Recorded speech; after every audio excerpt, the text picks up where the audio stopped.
Welcome back, ladies and gentlemen, to the second episode of Poorly Drawn Out, where the stories are only slightly better than the drawings. Today I'm joined by another close friend of mine, Ethan Sturm, and I understand he has a story. Ethan, how are you doing today?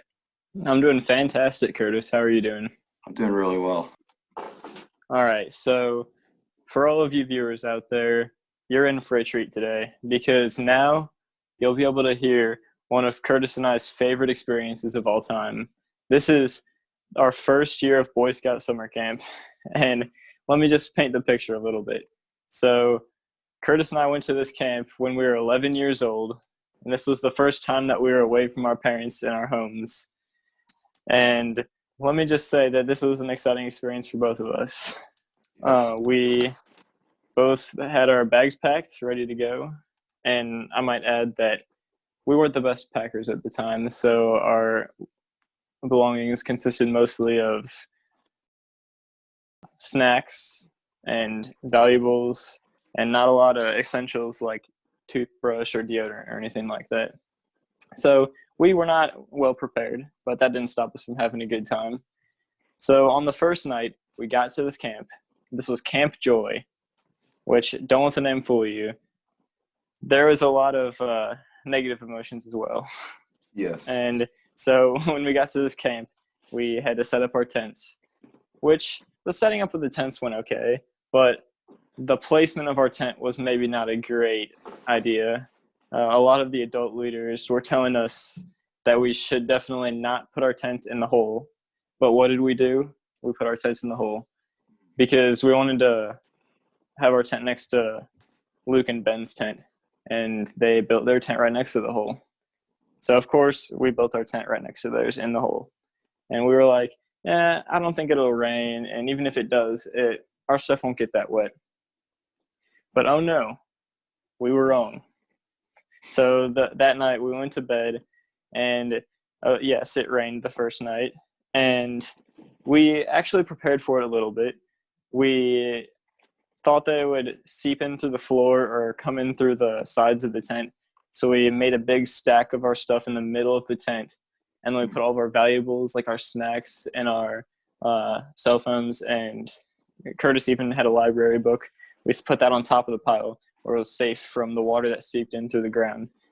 And so that night it rained, and we woke up the next morning, and to our surprise, not only did the water come in through the floors and walls like we thought, but it dripped from the ceiling right onto all of our stuff we were trying to protect. Oh my. So all of our stuff got soaked, and it was just not a good situation. So after we sorted some of that out, we had to go to our merit badge classes. And whenever I say classes, I mean classes. We started off the day with Valiant Quest, which was basically learning about a bunch of cool stuff that we were never actually allowed to do. So we learned how to perform proper first aid and how to survive in the wild, but we never actually got to do any of that fun stuff. So it was essentially just sitting through lectures for 3 hours.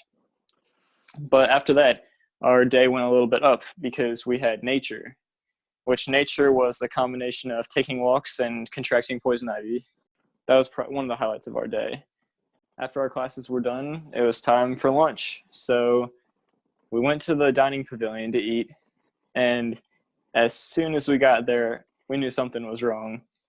Whenever we were approaching the dining pavilion, it smelled awful, like cow manure or something like that. And I didn't really know what it was at first. But then when we came closer and walked into the dining pavilion, we noticed that the ground had 6 inches of mud on it. So we were just walking around and our shoes, socks, pants were just caked with mud. And the mud was stinky. Stanky mud. It was not a pleasant situation at all. So we kind of ate our meal real quick and got out of there because it was unpleasant for everyone. So after lunch, we had some free time. So we decided that we were going to try going to the lake. And so all of us first years went down to the lake, and we were going to swim around in the deep part. But one of our members, Ben Valentine, didn't have his swimming patch. which meant that we wanted to swim with him, we were not going to be able to swim in the deep part. But we spent we spent our free time playing in the shallow kiddie pool. But we made it interesting. We also spent some of our free time playing Munchkin at camp. And if you have ever played Munchkin or know of it, you probably know that it's the most nerdy, weird thing you could possibly think of. All the players get to play as dwarves or elves and try to defeat monsters. It was pretty fun, and those games got pretty intense. But I'm just glad that there weren't any girls around. Well, there was one girl, Ooh. Trading Post Girl. So Trading Post Girl was part of, I guess she was part of the staff. She was helping out. And she was probably the only girl under the age of 18 at this whole camp. So naturally, a lot of the older scouts wanted to hang around the trading post and talk to her as much as they could, which kind of caused some rivalries. There was two particular scouts, Nick and Dennis, where they got into quite a feud with all the scouts of the troop taking sides. It was basically like Jacob versus Edward, if you've ever seen or read Twilight. It was a massive feud. I remember the feud, but also I have to ask, were you Team Dennis or Team Nick? I was actually Team Nick. Nick and I go way back. Yeah, it is controversial, but I tried to stay out of it as much as I could. I mean, I was 11 years old, so I didn't really get involved in that. But it escalated pretty quick, and eventually it led to slushies being poured. I believe Nick got a slushie poured on him, and Right the down the tensions were cargo high. shorts. Yes, right down the cargo shorts. And tensions were very high. So a lot of us younger kids wanted to kind of avoid the whole situation entirely. So we were looking for alternate routes to get around camp. And so we decided that we were going to try another path. There was another path in our campsite besides the main path. And it led right out the back of our camp into the woods. And no one really knew where it went exactly, so we wanted to see where it goes to see if we could use it. And so we were all walking down the path, and it was really quiet.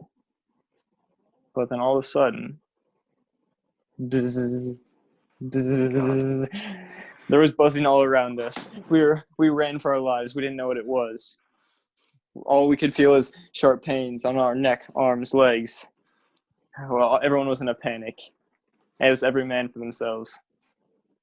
And we got back to the camp, and we realized what had attacked us. It was a giant swarm of horseflies. It was pretty intense, and everyone was very frightened. So we regrouped a little bit. We patched up the injuries, and we decided to go out and try again to get past the horseflies. And so we put on our long sleeve t-shirts, armed ourselves with bug spray, and we went out. And whenever the horseflies tried to come back and bite us some more, we actually could defend ourselves this time. And we managed to get through them. We managed to conquer them. And it kind of all brought us closer together because we realized that if we wanted to overcome an obstacle, such as the horseflies, all we had to do was stick together, make a plan, and execute the plan. And that's something that I still live by this day. Wow. Ethan, that was very compelling. Once again, I want to thank you for coming on the show and helping me relive some of those PTSD-inducing memories. Oh, I was glad to help, Curtis. Well, that's all for today, folks. I want to thank you again for joining us, and we'll see you next time.